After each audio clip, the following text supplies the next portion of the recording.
Right, good morning and welcome to those who have come to give evidence to the committee this morning. Thank you very much for coming, and to everyone else who's come to listen as well to our proceedings. This is an evidence session from the Housing Committees and Local Government Committee, and we're going to be looking this morning at local authority support for residents affected by the Grenfell Tower fire. I just want to emphasise that this is a session which relates to what's happened since the fire. We want to look at the rehousing and support offered to people who survived the fire, their friends and families, to people who tragically died, their friends and families, to the wider community as well. So it's a chance for witnesses this morning to tell us what's been happening to them and to others who they represent. It is not going to look at why the fire happened, its causes, or anything else leading up to the fire. They're properly matters for the public inquiry and in some cases for criminal investigations, and for very, very obvious reasons we can't stray into that sort of territory. So let's think about what's happened since and how services have been offered or not offered in a proper way. Can I just begin by asking, before I come over to you as witnesses and ask you to introduce yourselves, just say that members of the committee just need to put on record for formality any particular interest they may have which may affect them in this inquiry. For example, I'm a Vice President of the Local Government Association, so I need to put that on the record. Any other members as well? I employ a councillor in my staff team. I employ a councillor in my constituency office. I employ a councillor in my constituency office.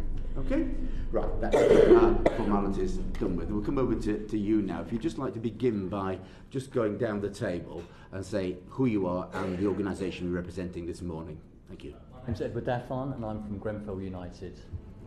My name's Natasha, Elcock, survivor from Grenfell and also Grenfell United committee member. I'm Sophie Earnshaw from North Kensington Law Centre. Jacqui, Haynes, Chair of the Lancaster West Residents Association. Tomassina, Hessel, Lancaster West Residents Association, and displaced since the fire. Okay, once again, thank you very much for finding time to come to us this morning, and I appreciate for some of you it was probably fairly short notice, but I say in the end we just want to get from you your experiences and the experiences of the people you represent and tell us what's happening. So I suppose the first thing we want to talk about, and probably not surprisingly, is what's been happening to the Office of Permanent Accommodation. Everyone who was made homeless by the terrible tragedy at Grenfell was promised that they'd be rehoused within a year. Why do you think that's not happened? Why do you think that promise hasn't been kept? Do you want to just tell us what's been happening from your point of view? Who would like to start? Yes. Well, the law centre is actually based on the estate itself. We're just yards away from the tower, and we've been advising many of the survivors and residents from the wider estate. Clearly this is very complex. RBKC have a very difficult task to rehouse everybody. However, we do think that unfortunately there are a number of issues along the way that have slowed down that process. I would definitely say that the level of mistrust between the council and survivors and residents is significant, and that the council had an opportunity to remedy that. However, we would say that the process has been slowed down through, for example, in the initial months there was a lot of pressure on survivors to make very important decisions about their housing, and survivors felt under pressure to accept unsuitable offers and signed tenancy agreements. And although that has, the council has improved to a certain extent, the residents do still feel that pressure. Also, there were issues around the procurement process. Yes, the council bought a number of properties and acquired properties that were already were already going to be social housing properties, as well as procuring new properties. However, the process was flawed in that when they were doing the needs assessments with the survivors, they weren't necessarily listening to the needs of the households, which means that actually you haven't got properties that meet the needs for all the households. So there should have been the process where you're actually listening to what the households need, and everybody's case is individual and specific, and then procuring the properties, acquiring the properties that meet their needs. And so, for example, you had survivors being offered properties on high-level floors. You've got to think about the proximity of the properties, but the survivors have individual needs and want to be close to their children's schools, to the services that they're accessing.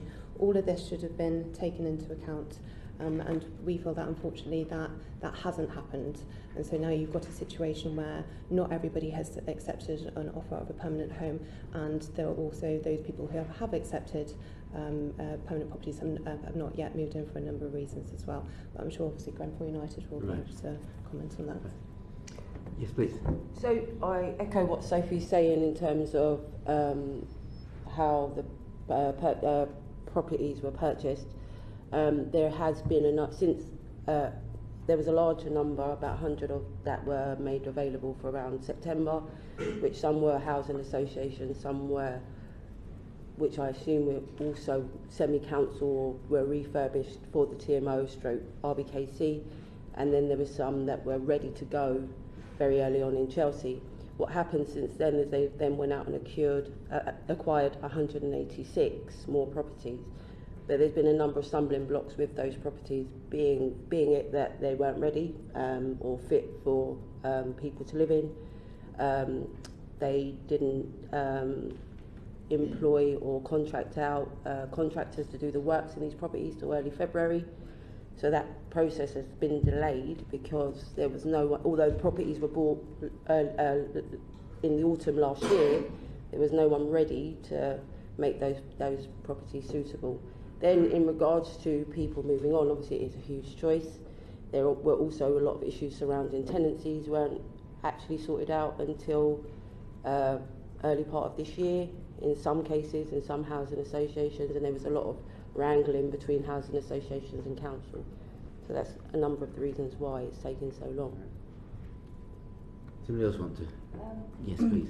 So it's not only that the process is flawed, not only in the Grenfell group, but they've kind of divided the community as if it was, we had different needs, but every person, every family has different needs, and there are commonalities. So some people want to come back to the estate, for example, and that's true of people in the wider Grenfell community as well as some people from the Tower, from what I've heard. So it's looking at that, is how to make the homes on the estate habitable, and how to create movement so that we can basically get the people that want to leave out to make space for the people that want to come back.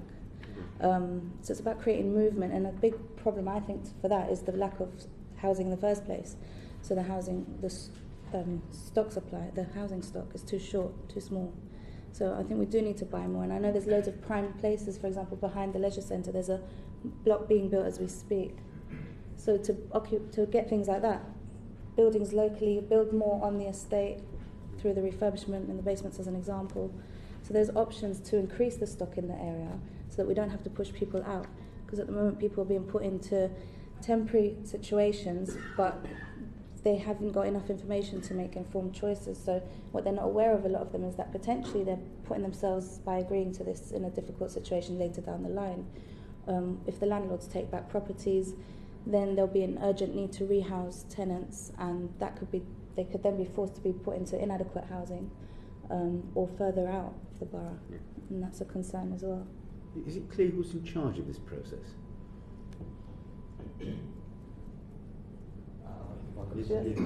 I think now things are clearer. I'd just like to say basically that the two words organically have floated to the surface every time we think about the government's response to what happened on the 14th of June and the local authorities' response. Those two words are incompetence and indifference.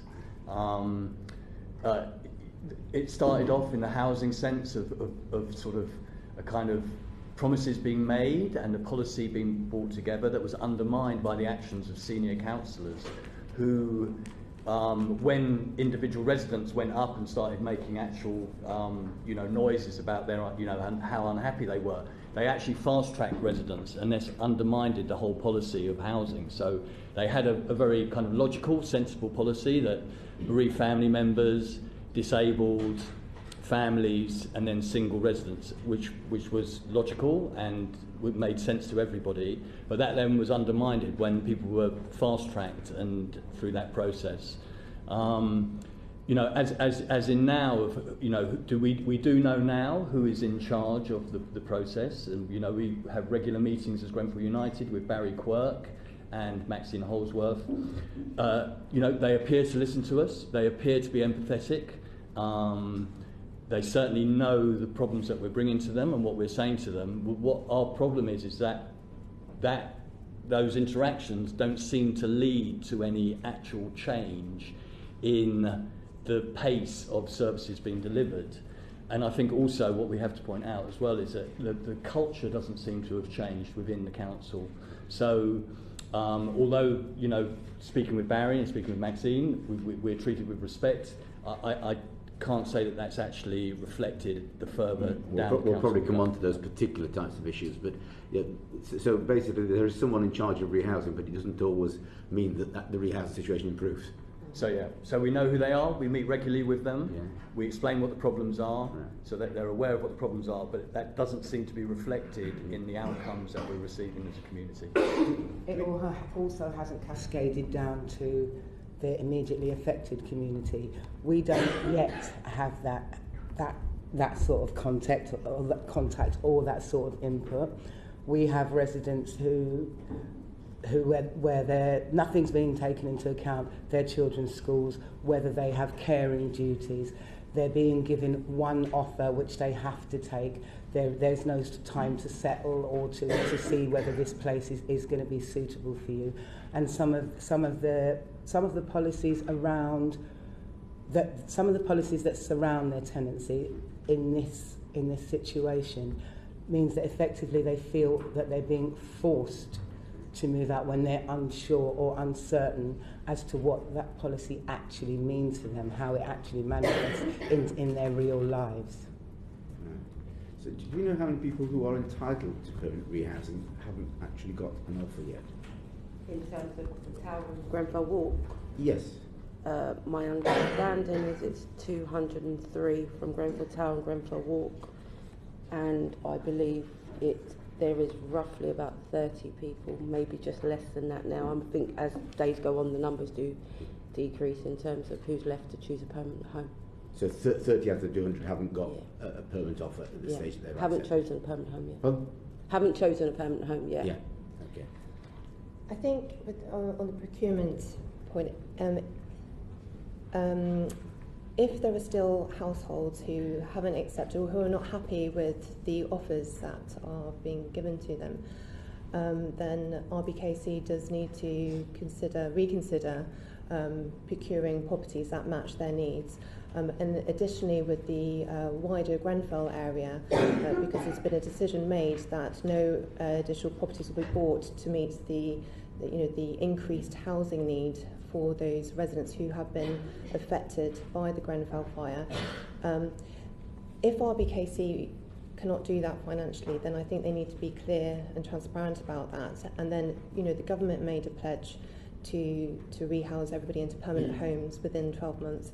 So then I think then it's for the government to step in and to invest in that and to ensure that everybody is provided appropriate homes. Just put one small point, then I want to move on to Kevin, who wants to talk about the wider policy. Just in terms of people who have accepted a permanent accommodation or an offer of it, are you saying that there may be some of those people who accept it somewhat reluctant under pressure that really ought to be given a chance to reconsider? Are you saying that? So that would be for the Lancaster West extension. No, that would be as well as rather than the... Okay. Well, there are still a number of households who have not accepted a permanent home, and they do feel under pressure now. And there's also the limited offers. I mean, it is really important that that the council considers views of the tower. Clearly, the survivors will not want to be able to see the tower. The location is really important. Also, the government and RBKC promise like-for-like properties. Right. Kevin. Thank you, Chair. Edward, can I just ask you, when we met several weeks ago, I think you described how you've been treated by Kensington and Chelsea as second-class citizens, I think you said. Has that changed? Has that improved? And are anybody in Kensington and Chelsea treated by the council as first-class citizens, or is this just general wide incompetence, or do you think you are particularly singled out the residents? Well, without wishing to get too overtly political, I would say there's definitely a group in RBKC who get treated very different to another group in RBKC. Second-class citizens, it goes back to what I opened up by saying. I mean, that feeling of being treated with indifference and contempt, basically, it's just an overriding feeling. I mean, we were a year down the line now, and there are still a sizable amount of people living in hotels. I mean, it beggars belief. I mean, a lot of the property. I just want to go back to some of the housing issues as well, if I can, to kind of give an example of kind of the kind of incompetence and so the properties that were bought by RBKC were bought without a fire risk assessment having been taken place. When residents were shown their properties, they weren't informed that a fire risk assessment hadn't taken place. So residents were going in, viewing properties, liking the properties they were seeing, starting to choose furniture, starting to imagine that they could move on with their lives, only to be told further down the line that the property that they had seen and been shown by the council, without being told by the council that it didn't have a fire safety certificate, wasn't fit to live in. So, I mean, it kind of examples like that, I think, show the way that, the way that we would feel that we're not being treated with the respect that we deserve. I mean, a very simple, even if they hadn't got the fire safety certificates, they should have informed us before we were viewing the properties that these properties didn't have and would have to undergo further tests. And so, sorry, please, yes. I'm going to add to that, because that suggests that there's a massive communication issue. But what frustrates me is that that's a terrible example of how they failed to communicate and consider the person that they were dealing with. Yet in the media we had it very clear that people were turning down properties, and it looks as they're able to communicate and discredit survivors and make us, well, I'm not a survivor, but make the community look as though we're being ungrateful, or like we have to be, we look waiting for anything other than decent homes. And so they can communicate, it's just how they choose to and to what end, and that's frustrating. That's very useful. What I'm trying to get to is the why question. Why is it as bad as this? You described it as either incompetence or indifference. Now, if you say it's because you're treated as second-class citizens, it sounds like it's indifference rather than incompetence. It's because it's permitted. And it has been permitted over decades. This is years of disempowerment, years of being looked upon as if we don't matter, and it's just something that has cascaded. If people who are delivering services and delivering policies to us truly believe that they wouldn't be allowed to look at us in that way, then they wouldn't. But it's because we've been suffering these services and this sort of treatment for years and decades, and it's been okay. And it was just the fact that this disaster happened that everything sort of blew up into the air, and we could see it was like, this is what's been happening, it cannot continue. I think there's a disharmony between the different sections of society. So we've got the corporations and the economies, and they put a lot of pressure on government. And at the moment it seems that money is being put before people, and the people with money and power through money are the ones actually managing, and the government seems to be serving them rather than serving the people that elected them, and that needs to change. People's needs, humanity's needs need to be put before capitalism. Okay, thank you. Just looking at the wider policy on rehousing, I think in terms of the wider residents, I think 127 households in need of rehousing, only 39 are in permanent accommodation, so a similar proportion to the to the Grenfell residents themselves. What thoughts have you got in terms of the wider housing policy? I know the Law Centre has made some comments on this. I'm affected by that directly, and you know, I've fought for a long time, and I rejected a lot of properties because they were privately owned, and I wanted some security for my son. We've been in a hotel for a year now, and you know, he goes to school and he's had enough upheaval. I didn't want it to be that potentially 6 months, a year down the line, we'd be moved out of the borough, like I said earlier, or into less like below decent home standard housing, just out of an urgent need. And by then we wouldn't have the, frankly, bargaining tool and position that we have now.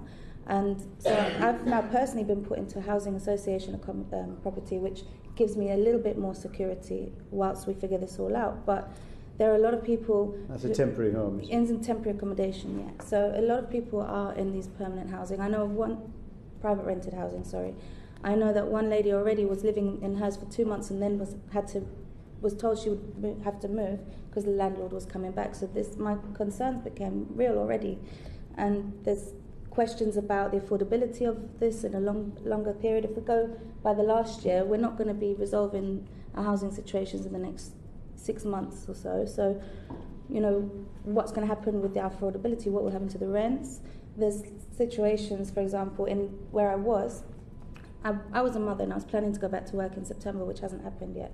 So I'm still on benefits, and that's a very low income. Now, I was able to survive in the property where I was, where heating and hot water is included. But now moving to this new property, it's in another borough, it's in Hammersmith and Fulham, so that incurs travel costs that I didn't have before. I have to pay heating and hot water additionally, which is fine, but the problem is I'm going to now have to rush and get a job when I'm not even ready. I'm still a bit in all of this chaos and the aftermath. So yes. There are loads of concerns on a very personal level, and that's what I don't think is being accounted for. Yes.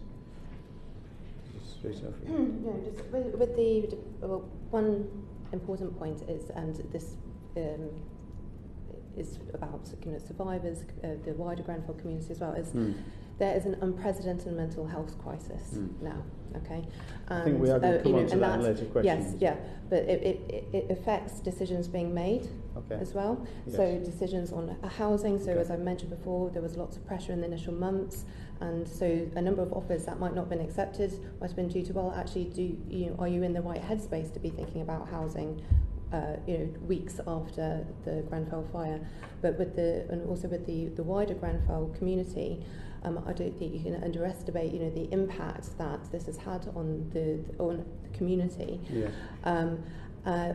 What we are very concerned about at the Law Centre is that there are a number of people who are in temporary housing. Most of that temporary housing is actually private rented sector landlords.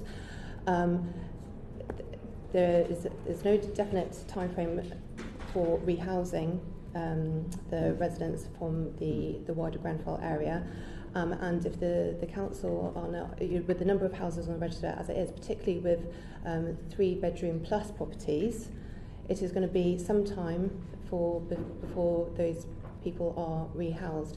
And in that time, how many times are they going to have to move?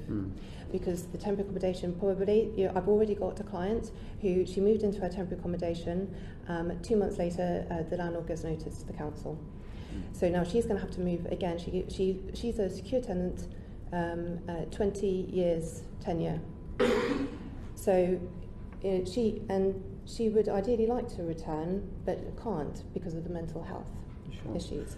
So this is we are worried that people will feel that are in a position where, if they don't know when they'll be rehoused or if they'll be rehoused, and also there's the issue around housing rights that Natasha also flagged with the housing associations and having the same housing rights as you did on Lancaster West Estate, then you might find that some people decide, okay, we'll just return because we don't have any confidence that we're going to be rehoused anytime soon. Sure. I mean, in your report, you mention in the wider estate that RBKC is not procuring any additional properties to rehouse individuals from the surrounding estate who were traumatised by the events of the fire. And the policy, it also affects the turnover, because we have people who are wanting to move, but not waiting for decent offers, but at the same time they're holding their tenancies, and so there is no opportunity for turnover of these properties, which affects the housing policy even wider than that. Yes. And also in terms of the even wider community, which hasn't got a policy, but if you were 3 on the list and on the housing register, and you'd been on the list for 5-7 years, whatever it was, you're suddenly now 300 on the list. And so if we don't resolve, all of us from the state, from Lancaster West, as best as possible, those people are also going to be affected, and that will also have a knock-on effect in terms of mental health and that, because there's a strong link between housing and being suitable housing, and obviously the impact it has on your life, your ability to work, to raise a family. So these things need to be considered, and they haven't been. Mary, thank you. Just quickly, clearly the effects and the stress of this are still ongoing, but I'm just wondering about the future, because Sophie, you indicated that decisions were being made by people who weren't in the right headspace to make them. So not only are there potentially issues of people now making choices and not really being feeling that they're in the right place to do so, but people may have already made those choices. Yes. How long do you think this is going to go on? So are we really looking at something that is going to be several years to get anywhere near, where people would be coming back and saying, I chose really badly because of where I was? Yes. Well, yeah, there are survivors who opted to sign temporary tenancy agreements because they did not trust the process at that time, and it was a very difficult decision to make, and the impact of the fire.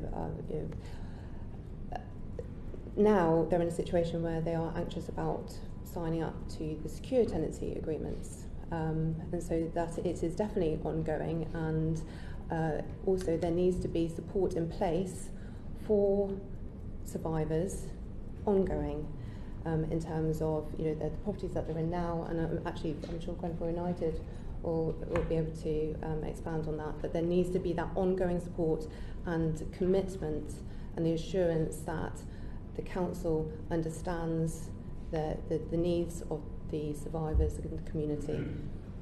I think one of the fundamentals here is accountability. When we're talking about mistrust, it's because historically we're told this will happen, that will happen, and then when we get ourselves ready for it, it's a totally different story, and nobody cares that it is, and there is nobody that we can go to say, well, this hasn't happened. And so looking forward, I think accountability needs to be a very serious factor that's looked at, and there need to be systems put in place where it's clear that there is accountability, and it makes it clear that we are aware of how to seek that accountability. But I think that is one of the major things that has had effect on this situation, the unaccountability. Just in regards to people and choices that people have made in the past year, and obviously those that are still yet to make a choice, if I just put it into what life was like before, there was 129 flats in a block, which was part of a community. A lot of the properties that people have chosen are now separated from a community. People spent 6 months, maybe a year in a hotel where they've created a community, whether that be the porter, the maid, the person that brings whatever to your room. So they've been in a sense of community for the best part of a year. And now we're asking them to move to a street property where they don't know no one, they don't know their neighbours, they don't, they have to get used to everything. So of course, number one, the decision is huge. But number two, it's around what happens to people afterwards. And as Sophie said, we need to look at what that long-term plan is going to be, because people are going to need support. People's minds are going to be changed. We've seen survivors that have gone into flats, something's occurred, and they've had to return to hotels because they were frightened, because they were isolated. And that's going to be a lot to do with what happens. We're hoping, you know, we have to live in hope that people will get properties, will try and rebuild their lives, because it's really important that they do. But it's also really important that everybody understands that this is not going anywhere. I mean, we've just hit the year mark, and we're starting to see a change in how people are behaving through trauma, and obviously we will come onto that in a second. However, you know, we just need to be mindful that it's not as simple as giving someone a set of keys. It's not as simple as giving someone a new home. It's not as simple as giving everybody new furniture, because every single person that will be moving on has lost not only their home, everything about them. You know, most people tell me I've never moved from Grenfell. That was my first home and has been for the best part of 20 years. But moving home is the most stressful thing. To move home with absolutely nothing and have to rebuild that and get those knickknacks is a huge thing. And it is really important that the support mechanism are in place for a very long time, because people will change their mind. Things will happen along the way. Thank you, Chair. And thank you all for coming in this morning, giving up your time from work or whatever to be with us and to give evidence. I arrived 4 days, I've been here just 4 days when this terrible tragedy happened, and it seemed to have very strong echoes, really, of Hurricane Katrina and the magnitude of that event, really. Do you think that, given the scale of the tragedy and the consequences of it, that the government should put the council into special measures almost immediately, recognising how complex the consequences of this would be, whether it be mental health or housing, immediate needs, and so on? I mean, within the first couple of weeks, we went to visit Sajid Javid, and we told him explicitly what he needed to do at that time was put the council into special measures. He chose to not take our advice, and the decision to do that is evident now. The local authority doesn't have any authority. If you see the meetings they hold in public, you will understand what I'm saying. They have lost trust and they have lost their legitimacy. The only way that could have been re-established was for the council to have been placed into special measures. That didn't take place. There is now this vast chasm of distrust between the community and the council that at best will take many years to rebuild. I don't know if you want me to say a few words about that at the moment. You know, so the opening gambit at the public inquiry, which we won't go into too much, but is that they were dreadfully sorry about what happened and they're determined to get to the truth. And then the opening statement doesn't get to the truth, isn't honest about what was going on at RBKC, isn't honest about the little cabal of senior councillors and senior council officers from housing, from corporate property and from planning who had decided to asset strip the whole of our community, sweat our public buildings, disregard the people that lived there, force us from the land that people were living on because it was a gold mine. They just didn't have to mine it, they just had to marginalise the people living there. That's what was going on at RBKC. That's why Grenfell happened. If they'd been concentrating on keeping us safe in our building, if they'd had their eye on the ball, Grenfell could have been avoided. If they treated us with the respect we deserved, Grenfell could have been avoided. So there's this mass chasm of kind of, you know, they need to, for trust to be rebuilt, RBKC need to start telling the truth. They need to be honest about what was going on. They need to admit what was going on. And they haven't done that. And that's so offensive and so upsetting, because it goes back to what happens at Hillsborough. It goes back to that feeling that we're not going to get justice, we're not going to get truth, and we deserve truth and justice after what happened. So RBKC, they need to speak with their lawyers, and they need to come out with a different way of dealing with this problem. They need to be honest. They all know what was going on there. Barry Quirk turned around in a meeting we had at Grenfell United and said that RBKC were a property developer masquerading as a local authority. Now think about that. They were property developers masquerading as a local authority. A local authority, you know, their first duty as government's duty is to keep the people safe. They failed to keep us safe. They failed to keep us safe because they had higher priorities. Their priorities were about getting their hands on the land, you know, this massive gold mine that they had. So, you know, meanwhile that's going on, we've got those same senior officers at RBKC in position. We've got the same senior councillors, you know, councillors that chaired the scrutiny committee, that as residents we went and begged for help and we were ignored. Not only were we ignored, we were just pushed to one side, marginalised completely. You know, on 2 different occasions.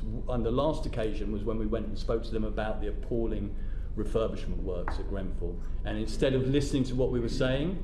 I think we're just beginning to get into areas okay. before the fight. Okay, so very briefly then, I'll just say, so what I just want to say though is that those senior councillors and the senior officers are still at RBKC. No, that's perfectly legitimate to talk about the here and now, okay. Absolutely, yes. So I just want to say another couple of things. You know, we have given we've offered the national government and the local authority chances, opportunities, I would look at them at, to prove that they're willing to change. And they involve the library, North Kensington Library, the college in Warnington Road, Canalside House, and various other public assets. A year later on, we're still fighting the battles to have those properties, those public assets, guaranteed back into our control. So I would ask that the government and the local authority really work. I mean, part of rebuilding trust would be that they show us they're serious and that they actually take the steps to return those buildings back to our control. Can I just extend that? I think perhaps it was Jacqui or Tomassina were talking about the lack of systems accountability and so on.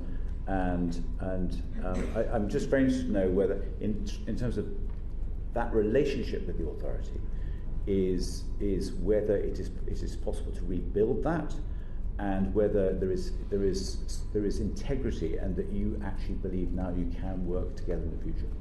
I mean, I've always said from the beginning that they were spending too much money, too much time, too many resources on trying to rebuild trust. We don't trust them, and possibly that may not happen for years. People trust in results, and so if they are working towards giving us the results that we need to rebuild our community, that we need to rebuild the services, then we understand we need to work with them, because we need to do this for our people.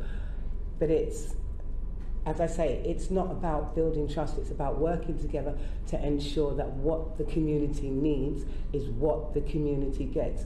And once that happens, people will start trusting in the systems, because they have played a part in developing them, they've played a part in informing and shaping them so that they actually address their needs. And it's not about individuals, we need to just look away from that, and it's about the kind of work that's delivered, the way that it's delivered, the way that it's received, and the intentions behind it.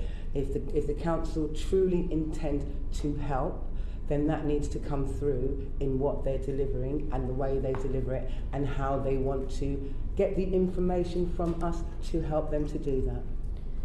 Yeah, I think the system is flawed, and it brings the system will basically, people can hide behind it. You know, it's like a curtain that you can hide behind and say, look, we followed protocol and therefore we did as we were supposed to. But again, what Jacqui was saying about the results. So my perspective on this is that we have to, going forward, change that system, and the best way to do that is to listen to what the people say. So for us to be actively involved in rebuilding that process. Up until now, I would say that they've done everything to make it appear as though they've been listening to us and working with us. But time and time again, we've seen how actually decisions were made before they consulted us, and then when we were consulted, very often promises were made, but then they weren't delivered on time, or they weren't delivered to the specifications that we'd agreed on. And so that just keeps eroding, even though we're collaborating to some degree now, it's not yet been effective. So. Okay, can I just move this on, because I'm going back to my first point, which was about whether the authority should have been put into special measures immediately after the tragedy, and you were saying about incompetence or indifference or whatever. How much of this would you say was down to, or has been down to, a lack of capacity, and is that lack of capacity or degree of being overstretched still apparent? I don't think they have lack of capacity. I think they're very good at what they do when they choose to do something. It's just that their priorities aren't on us. I think that's very much so the case. And I think special measures, I would argue that actually how different is RBKC to national government? I'm not sure of that answer myself at the moment, but I'm a bit concerned that there's not enough of a difference to make a difference. Well, firstly, their absence, their total absence in the very immediate disaster, part of the disaster, was that in itself showed an incompetence in that they didn't know what to do, they didn't know how to address us, and we as a community who are the experts on ourselves had to pull together to do that. So there was an immediate thought of incompetence. Why don't they know what to do here? Why is nobody coming here and sorting this out? These are the people who are supposed to know what to do in a situation like this. So there was that immediate incompetence. And then when they finally did come, it was just about making panic promises and throwing money around and not knowing what to do. And when people were trying to draw them in to say, we need to consult, we need to work together, you need to listen to the community, that seemed to be a problem. They found it easier to employ lots of engagement staff and to throw money everywhere and just say to people, yes, we'll do this, we'll house you here, and make promises that they couldn't keep. And that manifested into a major struggle, because then people were trying to access those things that they were told were going to be, and it just wasn't so. Okay. Just on that, just a general point. I think there needs to be a change within the culture of the local authority. So yes, there were changes at at senior level, and people who understood the issues and what needs to be done, but actually that needs to be trickled down at every level. These are, this was a disaster, and everybody needs to be on board with what they needed to do, and to actually make sure that they're listening and dealing with the survivors in the community first and foremost, and listening to their needs. And sorry, whilst there is a remit to the level of this meeting, it really does have to cascade down from the top. No matter how high or what position people have, if they are allowed to ignore us, if they are allowed to give us the incompetence in service, then they will continue to. And so it really does need to funnel down from the very height. Okay. Move on. Helen. You mentioned completely understandably mental health issues already, and I just want to ask a little bit more about that. The local NHS Trust have estimated that more than 11,000 people in the wider area have suffered significant mental health trauma. Have those residents been able to access the support services that they need to address that trauma and those ongoing mental health issues? So in regards to the NHS and what was offered very early on, like everything else in the first few months, it was absolute chaos. Obviously we were dealing with a huge tragedy, disaster, and lots of people would have been affected. One of the things we found as survivors and bereaved from the tower was that we got forgotten about. So whilst the Trust was looking after the wider community, or even wider community, not necessarily the next affected in line, i.e. Lancaster West, we found that we were being bypassed. Now there could have been a number of reasons for that, because obviously they do say that PTSD doesn't kick in for a while and stuff like that. But as Grenfell United, we definitely recognised that there wasn't enough support there for us in the very early on. What we then did was we started to talk to the head of the Trust and the head of the different services, and tried to shape those services for the survivors and bereaved, and especially the children. And since those conversations, that dialogue was opened up in October, things have progressively changed. What the outcome hopefully will be is that we've taken away a lot of the red tape. So we've spoken to him about how, mental health in itself there's a stigma attached to it. So a lot of people in the community won't necessarily reach out for help because of the stigma around mental health. However, one of the first things they've done is change the name so people can access it, don't feel embarrassed to access it, and do seek help. And the one thing I will say in all of this is they are willing to change the way things have done before. Like you mentioned about Katrina, they've been and spoken to people out there and how they've dealt with the aftermath of Katrina to get an insight as to how to support us, because as they know, this process is just starting. In terms of the wider community, as I say, they are saying 11,000, and that's because that's the way they target. They target it from outside in, so they're able to work from the outside in. But as I say, the core affected people, the Tower residents, and the bereaved, and then Lancaster Wares, were ultimately forgotten, and it's just now starting to trickle out. But the trauma is just starting for people. The PTSD is just kicking in for people. It's not, I'm not a clinician, but I'm assuming, it doesn't start immediately after. You start to get that later on, as we're all now starting to experience. Most of the services, initially what came in, everything was one size fits all. And because of the diversity of how the trauma affected different people, there was nobody was looking at, how do we tailor services to this particular disaster. I think later in time, the NHS have been very, very present in the community, and they have worked really hard to engage and to try and find out what it is. But obviously, because it is such an unprecedented situation, it's not been written, we don't know. But for us, it would be that I think it needs to be a lot more tailored, because we don't necessarily fit into the general trauma, script. To elaborate on that, I think clinical therapies, they're very individual. So one thing might work for trauma for one person, it might not work for someone else. So it's a case of trial and error. And when people have stigma against something, to have that persistence, it's even harder when you have a resistance to it. So having understood the community a lot better and having spoken a lot to the different cultures in the community and what their attitude towards mental health is, I've heard a lot that it's really important for people to be in groups and communities. So I think group therapies is a big aspect of it, and for it, again, like Natasha was saying, not to be called therapy. So to have retreats in nature, I know we've got community groups doing that, but that's a massive thing, because it connects you to nature, connects you to people, gives you the support you need, and it empowers you, because at the same time it allows you to feel that you're supporting others, so you don't feel as victimized in the process itself.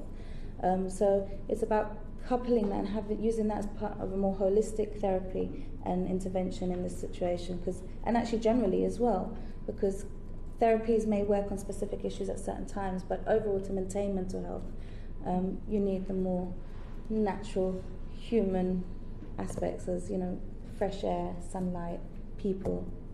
What is definitely evident now is that there is room for change.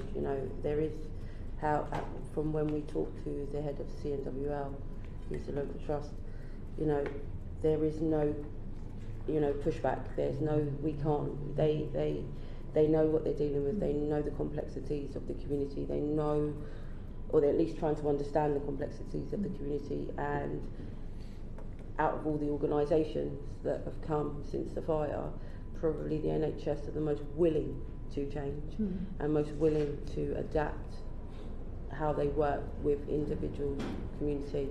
So for us, that there is a positive outlook in terms of the NHS. My biggest fear will be, how long does that funding last? How long will that service be there? Because people, are just accessing it now. As I said, that trauma's just kicking in. What my fear is that in a year's time, 2 years' time, that when people are at most need, they won't have that that won't be there. It'll be back to business as usual, and we really do need that commitment that along with, you know, other stuff that needs to happen for the community, that there is a commitment for people's mental health, because people that suffered Hurricane Katrina are still suffering, and it's quite important that we get that commitment from whoever that may be, government, whoever, that, you know, the NHS will be able to continue to do the work that they're doing. I just totally agree with what Natasha said. The long term, you know, it's not going to be solved overnight. Right, yeah. And can I just ask briefly, do you think that adequate account has been taken of the impact of trauma and mental health within the housing allocations policy? There's one thing, support for people, another thing as to whether the impact that's had is being addressed within the wider housing response. Well, actually, people are not settled yet, and for a lot of people, you know, the grieving process won't properly begin until people have a home, and it's not about bricks and mortar. This is about having a home, and at that point, that might be this beginning of the long process ahead, and that is also why, you know, there needs to be ongoing mental health support, but also ongoing housing support from the council for those affected. And they need to join up. A lot of the services were very disjointed early on, and are now coming together. But whether it be, you know, data sharing, you know, just understanding, so all of the agencies are working together for the same outcome, and that's quite important too. Okay, Mark. Chairman, thank you. Ed, you and I have discussed in the past the problems looking backwards at the TMO, and you've written extensively on this. But given the inquiry, what I'd like to look at today is just looking briefly at the estates that the council is now running, with the TMO stepping out of it, and what that means for residents. So this obviously is for the estate as a whole. In particular, and I'm aware of time, Chairman, but what do residents want in terms of how the estate is managed in the future? I mean, that question you will have to really direct to the Lancaster RA. I just very one quick observation I'd like to make. I mean, the TMO has been disbanded, but their workers have been 2P'd over to the council. So what we'd like to know as a community is, you know, they were, to all effects, a non-functioning organisation. They were highly abusive. They didn't care about their residents. They cared about themselves. I believe all of that will come out into the public over time. But these same workers have just taken their jobs and transferred to work in the council. And what I would like to know, and I think what as a community we have a right to know, is what are the council doing to ensure that the culture that existed in the KCTMO is no longer existing inside their new position within RBKC. And there's some anecdotal evidence already that nothing has been done about that the same sort of culture exists. So it's just a very simple question: what are RBKC doing to monitor the performance of the workers that came from the old KCTMO and are now supplying the same services to residents? For us as residents of Grenfell Tower who have been rehoused, you know, we're not going to have our services supplied by those same people that call, you know, that appear or may have had a hand in what happened at Grenfell. So what the question that would be good to ask the council is, you know, what are their plans to provide, you know, who's going to manage our homes and how's that going to be done? Their original plan was to get an organisation called Pinnacle to come and manage our properties.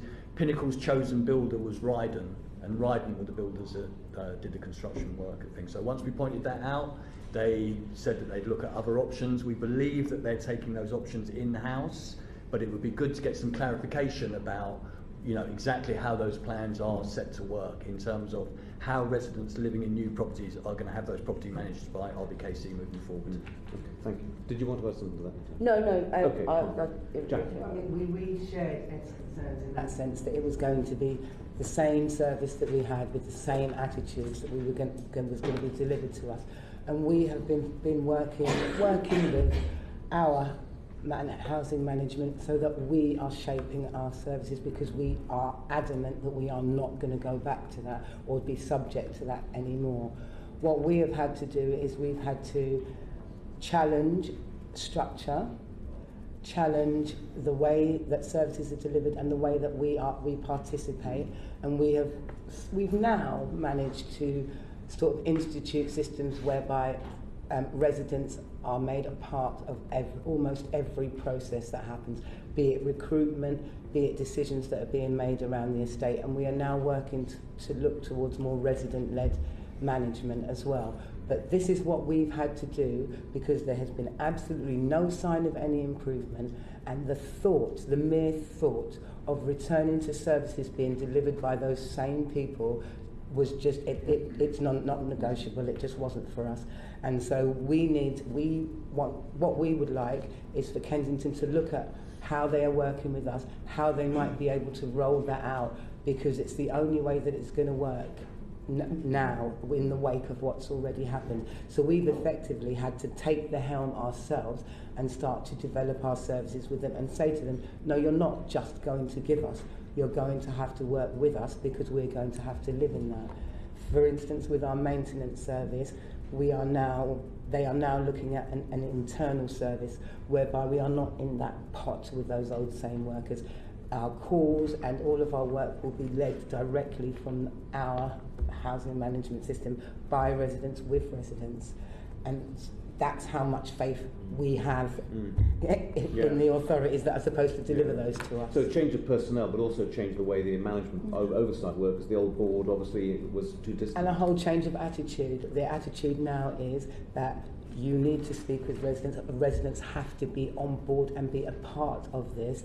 There is nothing really that should be done or that can be done where there is no involvement or liaison with residents. So the board didn't have any liaison with you as residents? If you put a complaint up, that was it, nothing happened? Well, they were just doing what they were doing. I'm stretching slightly. Well, they were just doing what they were doing, and in the wake of this tragedy now, everybody's trying to find and develop new systems. And so for us, it was that we became integral in those systems, so that they developed to include us. We play a part in them because we need to recreate a culture. We need to recreate a culture that works for us. Thank you. Yeah, and I think there's different stages to this. So the first thing really is about, because this is a borough-wide issue, the management of social housing stock now, and so the first thing for residents to become involved in is to be educated on the various options. And having looked at some already, there's different layers from us taking total control over management to just having negotiations and sort of being in partnerships or agreements to varying degrees as to, you know, we may take care of cleaning, for example, you know, and you can take care of pest control, whatever it is. There's loads of different ways. But what I'm saying is, I don't want to have all the responsibility put on all residents. I think they have to remain accountable, and so part of this process is developing a way in which we can hold them to account going forward. So that transparency needs to improve. The system needs to be simplified. I think there was a lot of different groups working together but not coordinating very well together in the past. So yeah, and like Jacqui said, to reiterate actually or reinforce, to have residents at the heart and be involved is really important to make sure that services are focused on them and not anything else. Okay, thank you. Okay, thanks. Sorry, and again, honesty and following through, in that we have a refurb process going on, the development of our estate, because it's been severely neglected for so long. And again, it's promises are being made, what do you want? But we don't actually have the financial backing to effect what we want. And so it's making promises, and then when you can't do it, who's accountable? Where do we go with that? And so that as well is something for us, that we've been made promises around development, but we are not sure how or if those are going to materialise. Yeah, thank you, Chair. I want to hear your thoughts on the independent review on combustible cladding. So, despite the failure of the Hackett review to recommend a ban of the use of combustible materials on the cladding of high-rise buildings, the government is now consulting on this and will be following up as a committee in the next couple of weeks. What is your message to the government and us on this issue? Quite simple, you know, it should be banned. you know, I say it a lot and I will continue to say it. First things first, no one should go through what we've gone through. Absolutely not. But also no one should go to sleep at night knowing they've got combustible cladding wrapped around their building. We're hearing today that a hotel is going to strip, a well-known hotel is going to strip cladding off their hotels. If a hotel can do that for the safety of its guests, then it's only right that the government ban this stuff, and that you know, £400 million being set aside for housing associations, councils to remove this cladding from blocks. But we don't really see a plan with that. That money's out there, but what does that look like? You know, we still know that there are fire wardens walking around estates, making sure people are kept safe, because they still have this cladding. Things are not happening quick enough. You know, it's been a year. You know, it's quite evident that there was something really wrong with what was put on that building. You know, I appreciate that the way things are done, that people need to be consulted. However, you know, we need to take immediate action. It's you know, other countries have banned this stuff. I don't see why we should be any different. And that's just my personal opinion. So to say, our worlds were turned upside down 12 months ago. And you know, as survivors, bereaved community, we shouldn't be fighting for what is right for other people. You know, we will if we have to, but we shouldn't have to. You know, it should be banned, and it should be banned now. It shouldn't wait. You know, Dame Judith Hackett, you know, I haven't read it extensively, but you know, she's left it open to consultation ultimately, and that wasn't the outcome we had hoped for. That wasn't the outcome that, you know, we had hoped the government would have taken, and we would have hoped that they would have taken action straight away. But we'll have to wait now for this consultation, and we have to live in hope that at the end of it, everybody agrees that it should be banned. But yeah, right now I have zero faith that will happen, because if we had any intention to ban it, it would have been banned 6 months ago. Sorry, is that zero faith in the system of the government? I have to have a little faith, but you know, you've got to think about why we consult, and you know, if the moral right thing to do is ban it, that's the moral right thing. That's the general view, is it? Well, I mean, for us, we have to look first at the intention behind the Hackett Review. The Hackett Review was given to us because the social housing policy and building regulations were refused to be addressed in the actual inquiry, and this was something that we were given as a sort of there. And so the intention behind it wasn't to really find justice on this building safety issue. But for me, in short, we're all sitting here knowing the potential of those materials, knowing after disaster what the possibilities are, and therefore we are all culpable while we sit here with that knowledge. And how can that be? How can that be?